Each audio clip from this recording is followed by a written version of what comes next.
Alain Delon a été victime d'un AVC il y a 3 ans.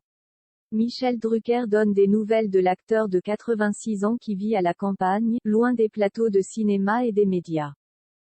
Voilà plusieurs années qu'Alain Delon se tient loin du tumulte médiatique. Il y a 3 ans, l'acteur est victime d'un AVC.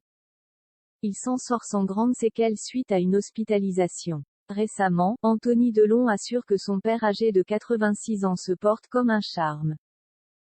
C'est au tour de Michel Drucker de donner des nouvelles de l'acteur dans les colonnes de TV Mag. Je sais qu'il a repris du poil de la bête. Il a eu un AVC, la disparition de Belmondo l'a beaucoup assommé.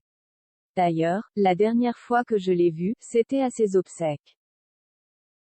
Je pense qu'il a refait surface, même si on ne se remet pas d'un AVC comme ça à un certain âge.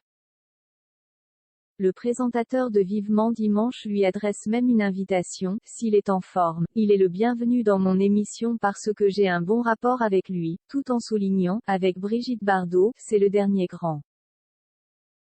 Envahi par la tristesse, en mai dernier, dans les colonnes du journal du dimanche, Alain Delon confie « Je me sens plutôt bien même si je suis fatigué et que je marche avec une canne. Mais on ne va pas se faire de cinéma, on sait où on va et comment ça se finit. »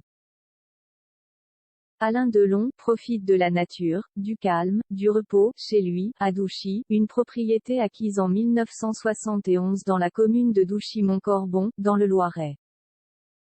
C'est ici qu'il a vécu avec Mireille d'Arc, puis Rosalie Van Bremen. Il y a élevé ses 2 plus jeunes enfants, Anouchka et Alain Fabien. Cependant, l'acteur est aussi désenchanté. Je trouve que la vie est devenue insupportable, elle ne me fait plus envie. Je veux surtout avoir la paix. Je n'ai pas peur de mourir. C'est normal, on y va tous. Pour autant, il confie avoir peur de souffrir, et précise « Je ne veux pas finir dans un lit à l'hôpital ». Alain Delon a vu de nombreux êtres chers disparaître, à l'instar de Jean-Paul Belmondo en septembre 2021. La même année, il doit faire face au décès de Nathalie Delon, la seule femme qu'il a épousée et qui lui a donné un fils, Anthony Delon.